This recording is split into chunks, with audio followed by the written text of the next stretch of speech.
What's good? What's good? What's good, Sports World? Welcome to Late Night Sports. I'm your host, Muki and on the ones and twos, DJ Ready Drive. My favorite nephew is I can't believe it. I can't believe he's been here on a Monday and Wednesday and on turn. I can't even talk. I can't even talk right now. But nevertheless, look, joining me, we got my guy in the booth with me. Super producer, our guy Justus the General is here, and we're gonna talk quarterbacks today. How about that? We're gonna talk a little NBA, but we're gonna talk quarterbacks. All right. Since there are a plethora of quarterbacks in the AFC, screw the NFC. Okay, who cares about what's going on in the NFC? The AFC is loaded. I'm talking loaded like they stated. I mean, there is quarterbacks galore. Guess what? Somebody is not going to make the dance. There's going to be 3 to 4 elite quarterbacks. I'm going to say good quarterbacks. That's not going to make this play. So we're going to talk about that a little bit. And look, you can join in. You can hit us up 716-837-1112. We want to know who is your top 10 quarterbacks in the AFC. Screw the NFC today. We're not talking about the top 10 quarterbacks in the NFL. We're talking about the top 10 QBs in the AFC. And we're biased, because we know we do have one hell of a quarterback here in Buffalo. All right, and his name is J.A., better known as Josh Allen, a.k.a. Babyface Assassin, a.k.a. Hollywood. Hollywood. Y'all didn't know that was Josh Allen's name. Before he even came to Buffalo, that was his name, Hollywood. I was calling him that first set foot here. But, now he's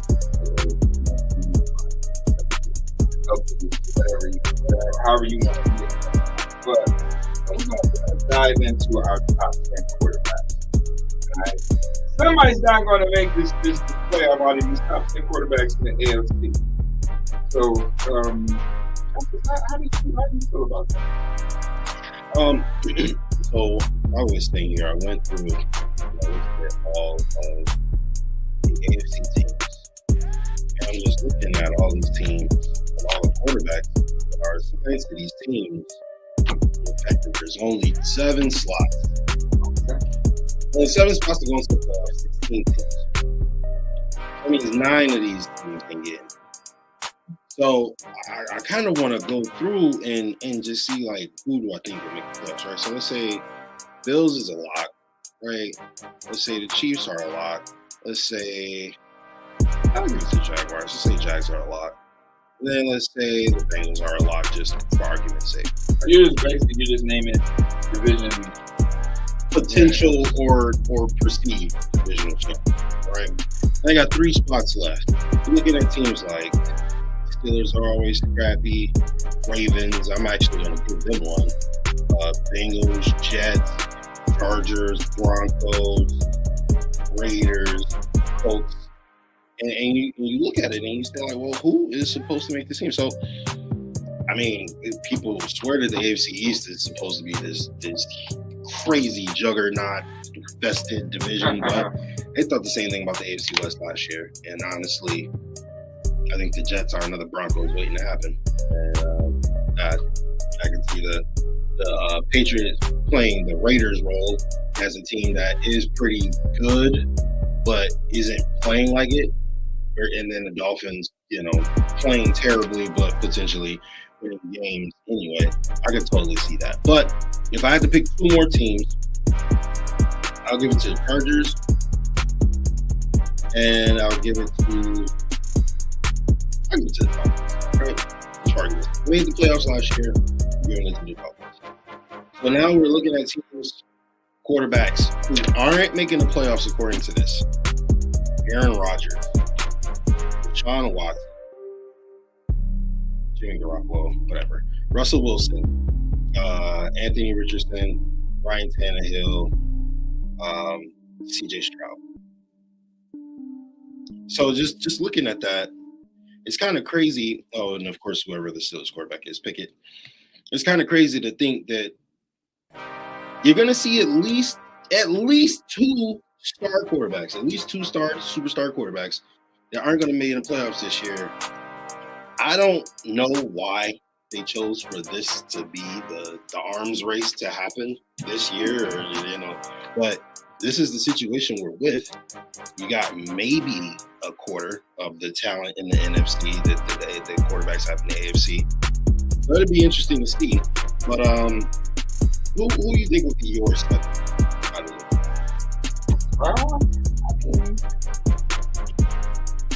Like the Bills, I like the Chiefs, obviously what the Ravens did in the offseason. I mean, how can you discredit what the Ravens did in the offseason, right? So I got Bills, Chiefs, Jaguars, Bengals, Ravens.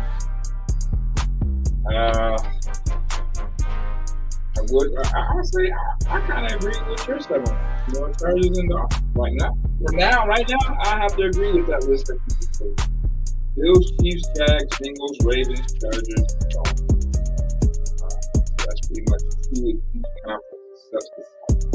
Yeah. Could be wrong. Indy could give you a rough everybody, but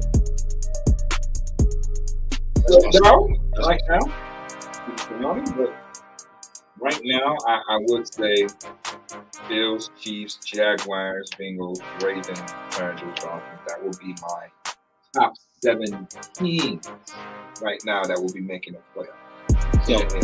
So going through that, right? The Colts are a work in progress. So nothing's happening. Given this happening, the Titans is getting blown up. Derrick Henry's gone, Ryan Tannehill's gone. They're doing that. If this happens, the Broncos are also getting blown up. Russell Wilson's gone. They're tearing that thing up. The Raiders kind of in the Steelers building. I feel like they like what they got going over there. Unless they have like a putrid season, I can see them developing off of this. Browns got to get blown up. They gave Deshaun Watson way too much money. I mean, I don't know how they recoup on their investment if he doesn't at least make the playoffs this year. I really don't see how they recoup on their investment unless he wins the Super Bowl, to be honest. But I don't see them doing it. I really don't. So you look at the Patriots, another team in no man's land, and then the Jets.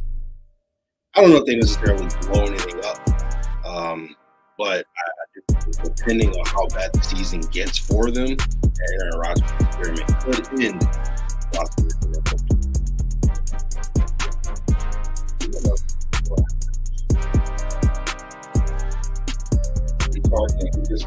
Okay, our top 7 teams. If the playoffs started today, this would be our 7 guys. We did not mention the Jets. All right, we did not mention the Jets. Even though the Jets do have a solid ass defense.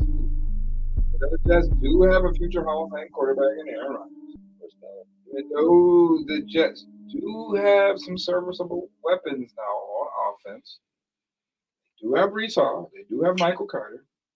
It's going to be tough. So you saying that the Dolphins are better than the Jets? We both said that basically the Dolphins are better. You know what's crazy? Is I think the Jets have a better roster than the Dolphins. That's the crazier part. I spoke to it yesterday on Believe. I just think that the Jets are trying to skip steps. They're trying to skip integral parts in the development of creating a championship caliber team. The Dolphins had to go through it, right? They had to figure out, Ryan Fitzpatrick is doing really, really well for us. Why not play our rookie quarterback and give him some humans so he could get some confidence? And then that ended up being the absolute wrong idea. And you have to go through those ones. You have to go through the ones of your quarterback maybe not being good enough for backup coming in and outshining him yet again after we did the same thing last season. You ain't got to worry about concussions, everything. They have to learn how to win. And I think that is essentially what will put them over the top of the Jets this year.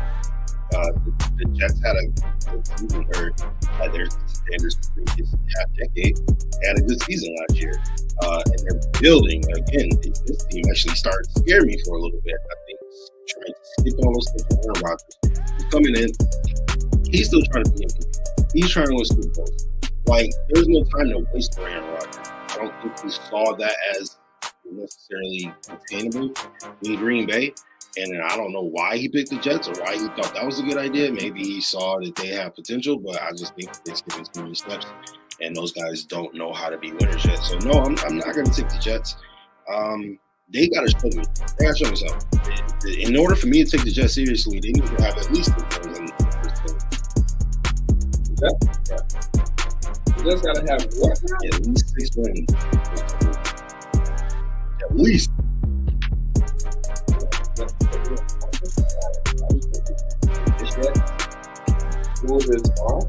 And first thing that's the reason it needs to be 6-4 because what's the alternative? You 500, then you strike fear and nobody's hurt. I don't care who your quarterback is. If the Chiefs go into week 11 500, they're not striking fear in anybody's heart. Right? That's just the fact of the matter.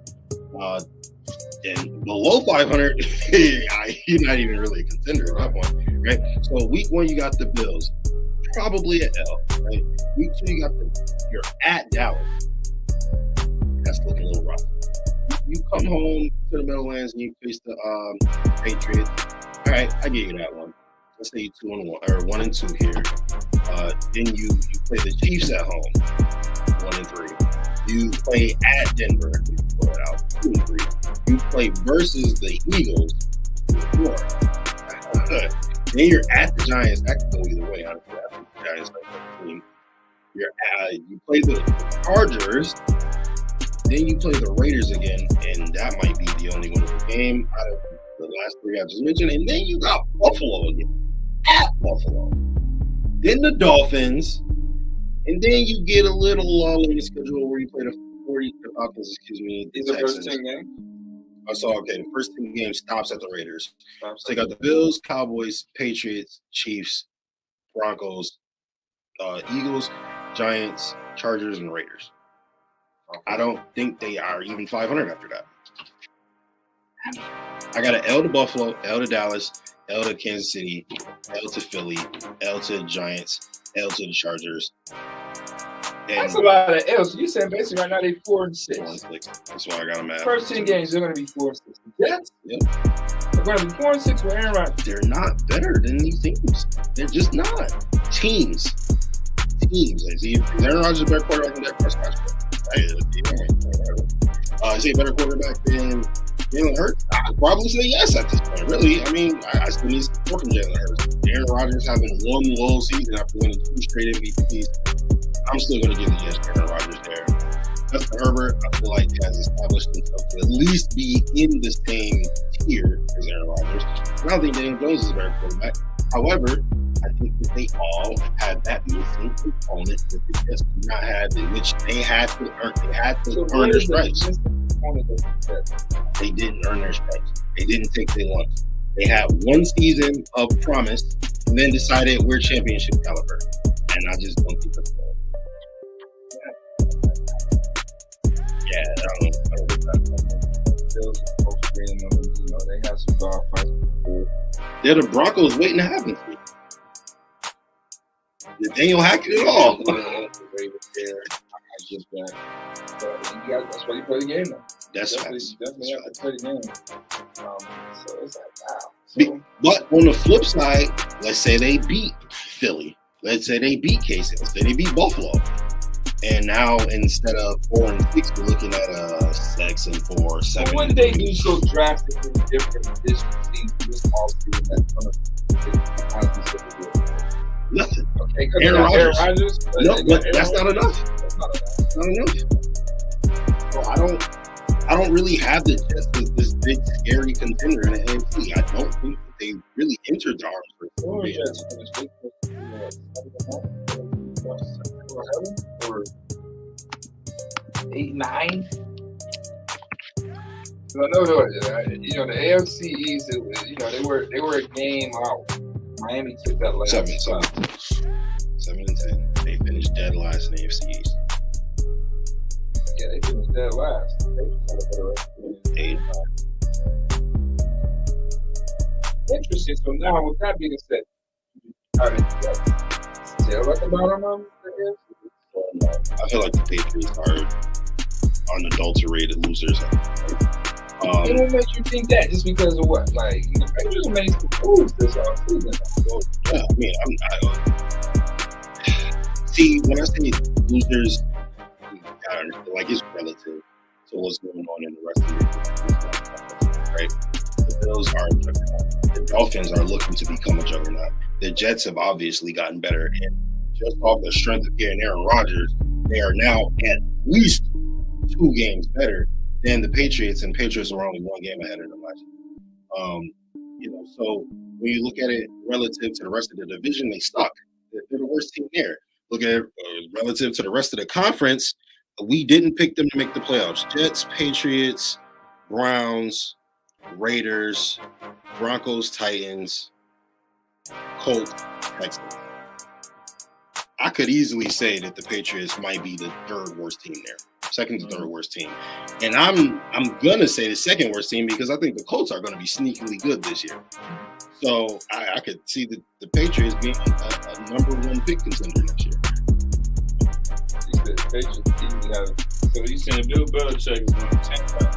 It's not even necessarily about taking out, but you know, when you gotta play these 3 teams, 6 times, you gotta play them. I mean, not everybody in the conference. The conference is pretty strong overall. And holy crap! You gotta see Dallas, Philly, and New York. I can see Washington beating them too. So yeah, man. When you talk about the Bills having a 7 something schedule, I think they have kind of like they're up there. I think 3 teams in the AFC had something scheduled, like top 7 something schedule. I mean, there was obviously there was 7. So I think Miami and the Jets were a little bit higher than the Bills when it comes.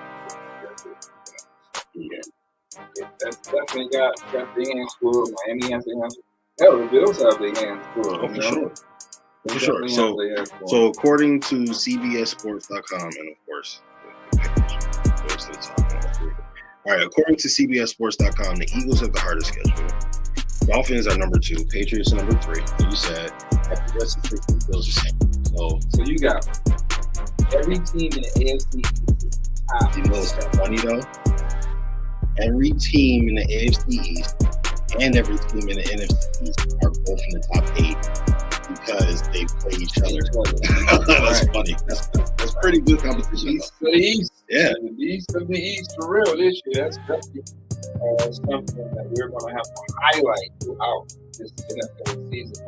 Who is the true beast of the East on both sides, AFC and NFC? Because, hey, the East is clashing with each other this season. So we get a true test on seeing who's the true beast of the East, whether you in the NFC or the AFC.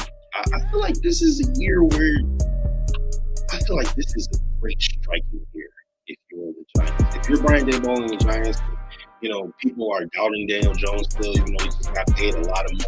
Probably looks like a good deal in maybe 1 or 2 years.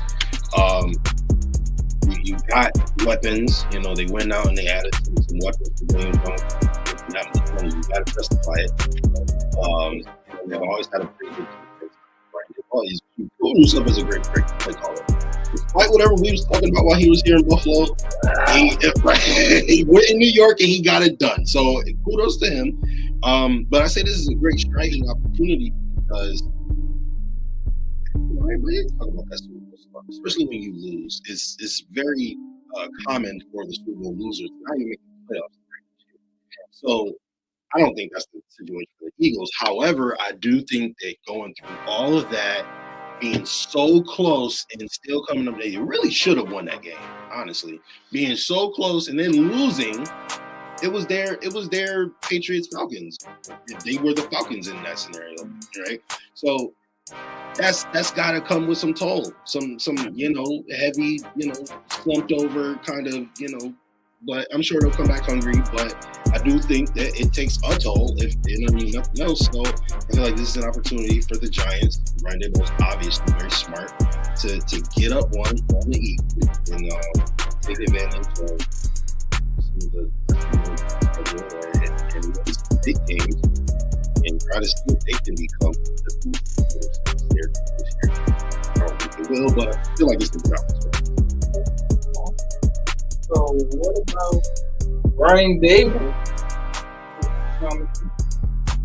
Okay, that's good. Brian Daboll versus Sean McDermott. Oh man, I almost said something. Say it. No, I'm gonna say because I don't know if it's true yet. If the Giants have another season like this year, I say it. I'm gonna say it right now. I'm not gonna say but I will say that Sean McDermott has like more roster. He obviously has a better quarterback. He has a better core, period. And I think that would be enough to get them over the edge, get them over the hump. If all things were even, I don't know about that. If all things were equal, I don't know if Sean McDermott. Know about that. I don't know if Sean McDermott will beat Brian Daboll. I don't know about that. You don't know about what? Bills not having a better core? I don't know about it. You know about the Bills having a better core? I didn't see every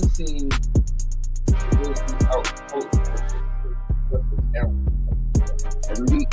Every week. So with that being said, it's not Brian Daboll who was the main coach.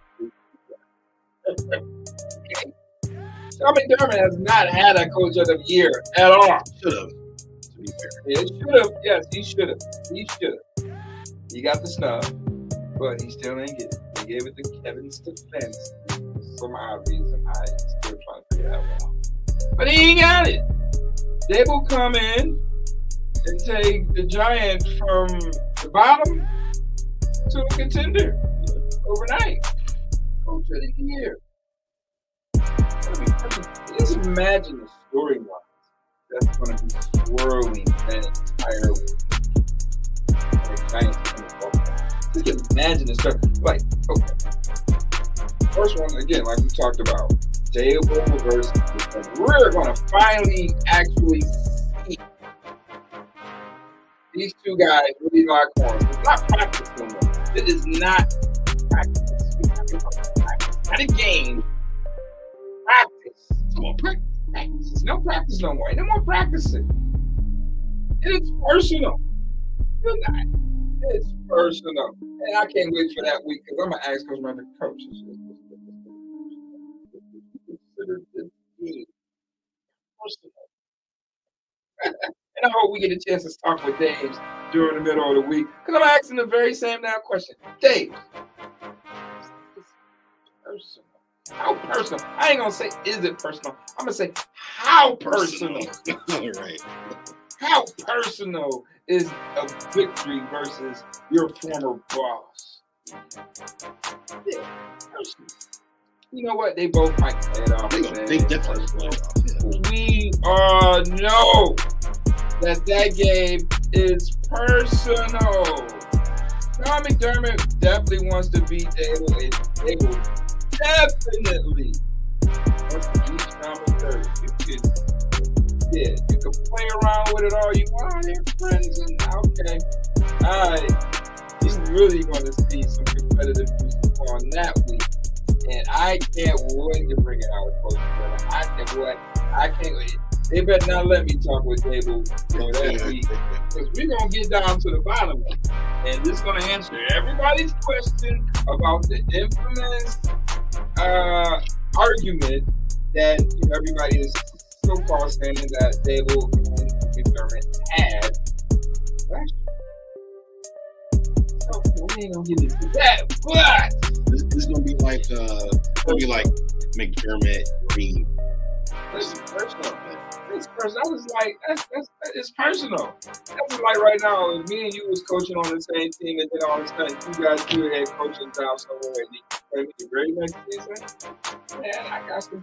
Man, you played. Man, I got half your playbook. All right, you getting this work. I don't care about the play after. Oh no, I'm just saying, like, you learn from this coach. I already know that, but you getting this work. You getting this work. And vice versa, you want to give me this work. Because there's some things now that back last year that we had a disagreement on. That you said that we had a disagreement on.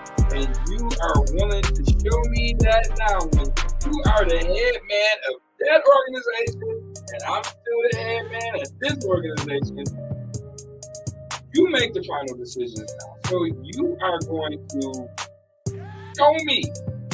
What I was talking about was, nah, that wasn't it. You should have listened to me. Because now I'm going to take this and I'm going to use it against you. I'm going to play this against you. And then we're going to see how that works. We're definitely going to see how that works. So I'm really interested to see. Now you can't say that Dable is not going to run the ball because we have Saquon Barkley. He's going to run the ball. And there is familiarity with the players over there, but we do have a new offense. Let me just say this. We have a new offense. Like, we're not running anything. We didn't run anything last year. That kind of pissed me off, but I get it now. I mean, we're just going to make the own mark, and this is the year for him to do it. Last year was just, the teaser, the tester, the appetizer, to see, what has he learned under Coach Dable. I didn't see anything, the same. So this is a totally different offense. So Giants defense is going to see a totally different offense. Some term may still be the same, but I'll say this. 85% of this offense, I can't count on a term. I can't vouch for the term or how much the term is still the same, but the overall schematic scheme of things is 85% all Dorothy. And I say a little bit of it is still Dable. And I'm quite sure once they play the Giants that they are not going to do anything of the sort that will give the Giants any type of play recognition that week of certain plays. Now, we're going to see how much of Coach McDermott has studied Brian Dable, what Dable in his building, understanding what he likes, what he don't like, what makes him irritated, and what doesn't. That's my only worry about the thing is Dayball knowing Josh so intricately that he knows everything that Josh does and doesn't like. And he can be able to put his defense in positions to make Josh good. I'm sitting here, I was getting ready to discredit you guys and say, like, season wasn't that good, or maybe they had a late run. Still gotta be careful. Because in my head, I'm sitting here thinking, like, Well, we still need to see another season from the Giants, but I'm looking at their schedule. Oh, there's some teams. They have some really impressive W's here. Very consistent, which is very interesting because I wouldn't have pegged them for that, right? I'm looking at their schedule right now. They only had 1 point in the season where they lost back-to-back games.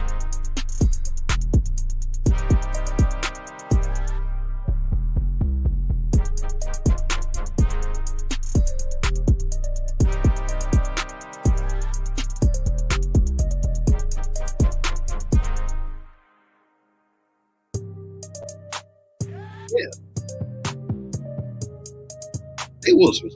It's not necessarily about like a game plan or a scheme.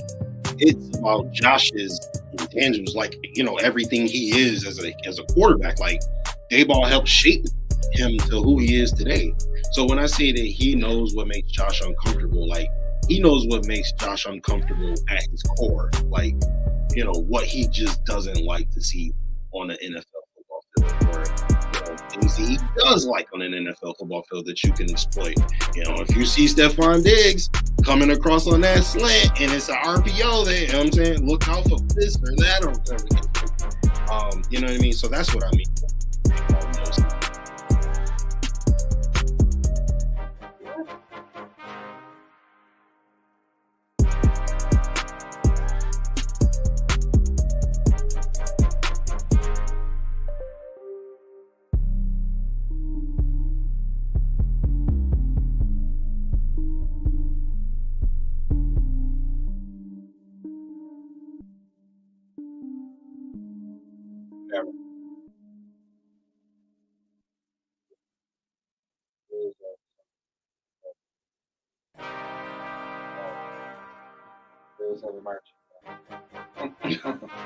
Drumline. No more Jills. No more Jills. So, sorry. If y'all can see his face right now, he's mad monotone. Just Hey, bro. So, good about it. G14 classified. They didn't even talk about it. It's friends. They won't be back. Man. This is, expect a lot of parity. I can say this. It's not going to be a team like okay, it's not going to be like a 15-2 team this year. I don't see a team being 15-2. Even though the Bills could have been like I don't see a team. I don't see a team being 15. I don't.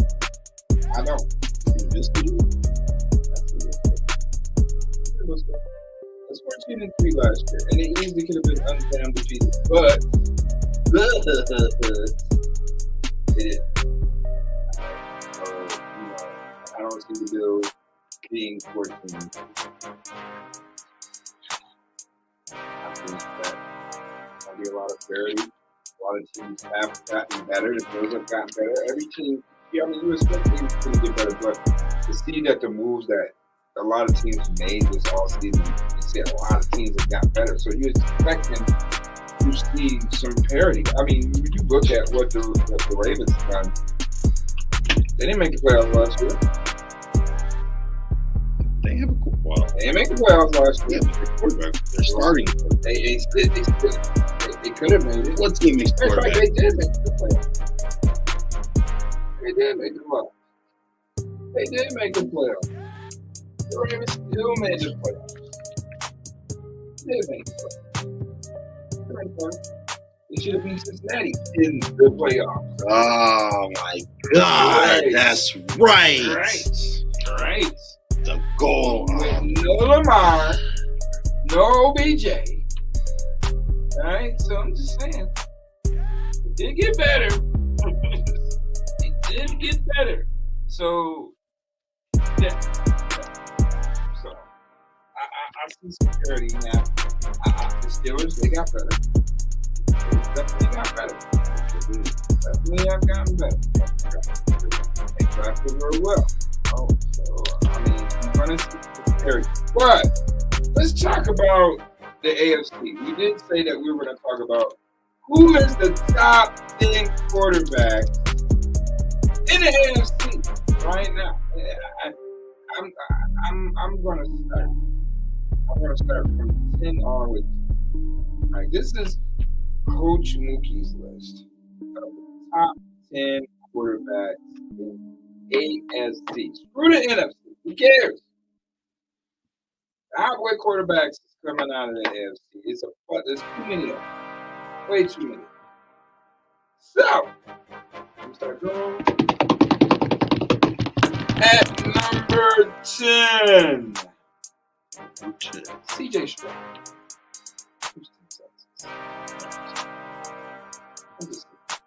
I think that still he was the most purest passer. Coming out in this draft. I know everybody loves Bryce Young. I like Bryce Young, but I think that, with the measurable CJ Stroud has being 6'3", the way his instincts will carry him a little bit more better, I feel, than a Bryce Young due to other guys. But again, we're still talking about AFC. So Stroud is number 10 on my list. Number 9, Russell Wilson.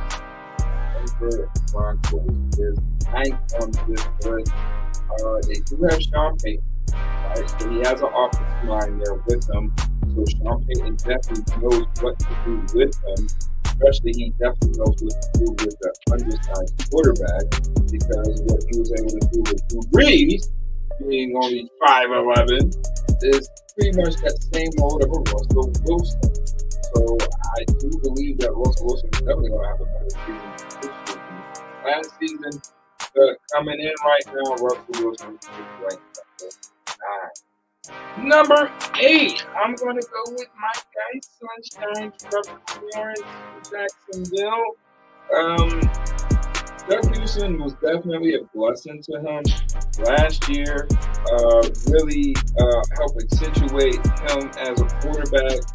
Developed him a little bit more better as a quarterback, and you saw that in his play. Whenever you can start a game and throw 3-4 interceptions and come back and throw 4 touchdowns to balance it out and lead your team to victory, you gotta do some, definitely some halfway stuff that goes along with that. So Trevor Lawrence is number 8. Number 7, Aaron Rodgers. Number 7, New York Jets, 40 years old. I get it. 2-time, 3-time, 4-time MVP, however the hell you want to say about him. But guess what? All of that stuff was in Green Bay. Will he be able to do it this year in New Jersey? That remains to be seen. So right now I have Aaron Rodgers at number 7. I respect him, first ballot Hall of Famer, all that good stuff, but that was in Green Bay. We have yet to see him do anything in the Jets. So right now, you're ranked number 7. All right, you're fresh in the AFC. So you're 7 right now to me, A-Rod. Love you, but you are ranked 7. Number 6, I gotta go with my man, Lamar Jackson. Baltimore Ravens. Hopefully the knee is A-okay, so we can get back to being himself. I would like to see where his accuracy is going to be now that he has a receiver in OBJ. J.K. Dobbins will definitely be healthy. Mark Andrews is healthy. Devin Duvernay. They have some weapons for Lamar Jackson. They have a new offensive coordinator. So I'm really excited to see what this new OC and a few new pieces on offense is going. How is it going to benefit Ohio? All right. So Lamar Jackson is ranked number 6. Number 5, Tua Tagovailoa. Gotta give it to Tua is our top 5 in the AFC. He defied the odds, even though he did have some mishaps with the concussions. But if you can keep Tua upright again, he is one of the most accurate quarterbacks in the NFL. Very efficient. I mean, he showed that in college how efficient he was. But it's just him dealing with injuries. is the issue. But that's still in my top five. If they're healthy with the weapons they have in Miami and all that, it's definitely a benefit for him. So I'll say Tua is number 5. Number 4, Justin Herbert, Los Angeles Chargers. The guy who's pegged to have all this potential, the guy who posts past Irwin Allen and all this good stuff. I'm not really ready to fall into that hype of things with him. The potential is definitely there. He definitely has the upside being 6'6", strong arm, and he has the speaking ability with him as well for being in Oregon. You have to have some type of athleticism. So I don't have Justin Herbert as my number 4, but his weapons are old, and some of them don't want to be in LA. So we'll have to see how that materializes, as the season goes on. Number three, I'm going to say is my guy, Joe Burrow from the Bengals. I know that, Joe Burrow has definitely dominated Josh Allen. I know Joe Burrow has definitely dominated Patrick Mahomes in some form of capacity. But if I got to go with a guy that's, going to, I can't say put the team on the shirt, but Joe Burrow has those capabilities to put the team on the shoulder. I just don't see him being Ancho over Josh Allen and Patrick. Even though he has probably more wins head-to-head than both of those guys, I just don't see him, he just don't have that it factor more than you would look at a Josh or a Patrick Mahomes. Burrow is a dog, but he just don't have more of an it factor than Josh Allen or Patrick Mahomes. So with that being said, we already know who's going to Hollywood, aka I gotta find another name for him, but we all know it's my guy Josh Allen. Number 2 on my board. I get it. A lot of people probably have him a little low because of how he progressed relative to how they played in the red zone. Giving up all those picks, even though you never threw an interception inside the red zone in your entire career until Ken Dorsey came around.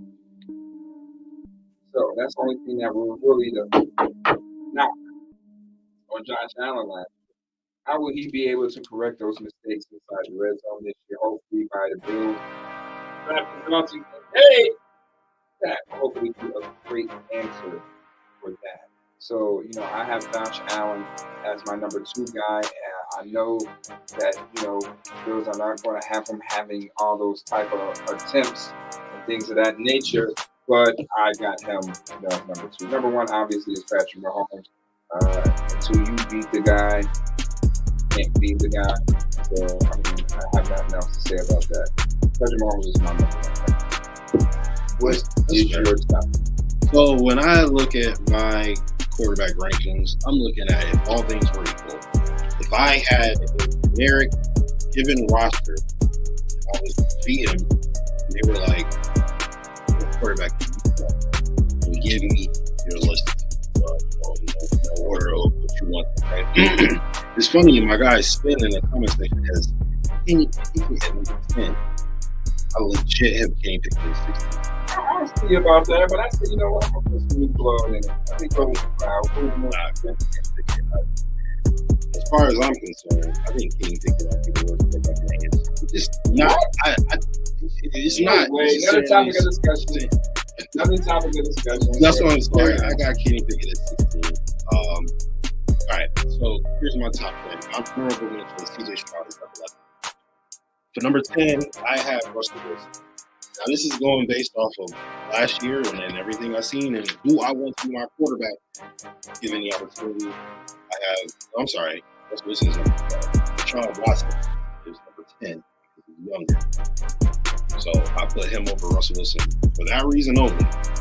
He's younger and, he sat off for a little while, so maybe he just needed a year, but we'll see what happens this year. But I'll give him the benefit of the doubt. I'm not giving Russell Wilson any benefit of the doubt. Deshaun Watson is my number 10. My number 9, probably will jump up most of the spots this year for me. But for right now, I got him at number 9. Number 8, I have Tua Tagovailoa. I like Tua is is a good quarterback. He's very serviceable. He is a top-notch quarterback, and you put crazy weapons around him. He obviously can pitch. Number 7, I have Trevor Lawrence. Big arm, accurate. He's mobile. I just need to see more. I just need to see him win more, be put in more positions to be able to go and will his team. At number 6, I got Aaron Rodgers. I just need to see from him what he's going to do in Jersey. Number 5, I got Joe Burrow. And I think Burrow at 5? 5. Woo! Everybody is given the same opportunity. I just think that there are tools that the other 4 have over him that give them the edge over Joe Burrow when you don't have taken at your disposal. Number 4, I got Justin Herbert. Bigger arm, more athletic, more mobile, bigger person, faster. Like everything is better than Joe Burrow from Justin Herbert from a mechanical perspective. It's just a tangible perspective. I got Justin Herbert better than Joe Burrow. Lamar Jackson is number 3, obviously. He can sling it with all of those guys, and then so it just puts him above the pack. At number 2, I got Patrick Mahomes. I feel like he is phenomenal in every sense of the word. Mobile, athletic, strong, fast, sling it, accurate. The kid is incredible.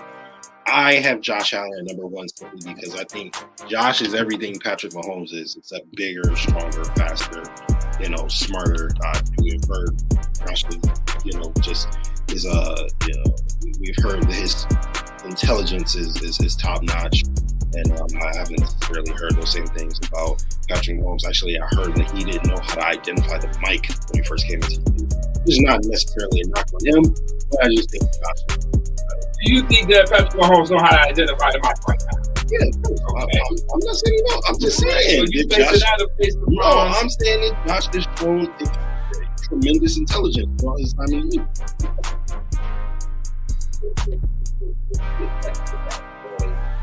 And it's a Kenny Pickett input on the league.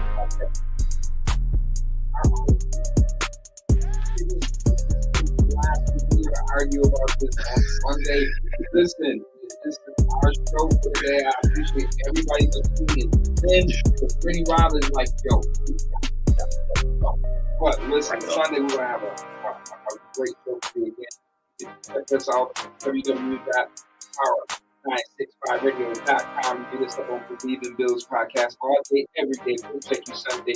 Choose love, not hate. Stay safe, not in the damn hands. I don't know what just over You said Lamar Jackson is 3 because of what? Because he didn't play last year. So how can you base that upon last year because when he played, he still showed extraordinary ability. I'm going based off of all things are equal. You give all these quarterbacks the exact same roster. Which quarterback do I think would be able to do the most with this generic team? I think if nothing else, Lamar Jackson is one. So that automatically gives him a big edge. And again, his arm ability, his arm talent is up there with those guys. It may not be as good as those guys, but it's in the same tier. It's in the same stratosphere. And so I feel like his athletic ability just gives him a big enough edge to the point where I'd take him over Justin Herbert, Joe Burrow, or whoever else. And go for Justin Herbert over Joe Burrow. I feel like he can do, if all things are equal, or Justin Herbert has Jamar Chase and T. Higgins and throw the ball to every play. I just feel like he could do the same thing, if not more, with that roster.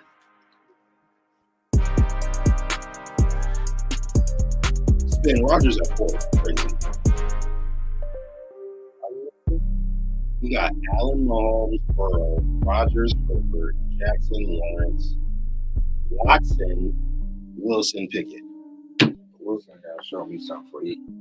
Yeah, no, I think I had this at 10 or 11. Oh, no, I have a 12. I think. Play like it. Shit, okay. Come back to 11. Damn. You was out here looking like a scrub. I tell you what, if Geno Smith have another good season, we might have to start putting more respect on Pete Carroll's name.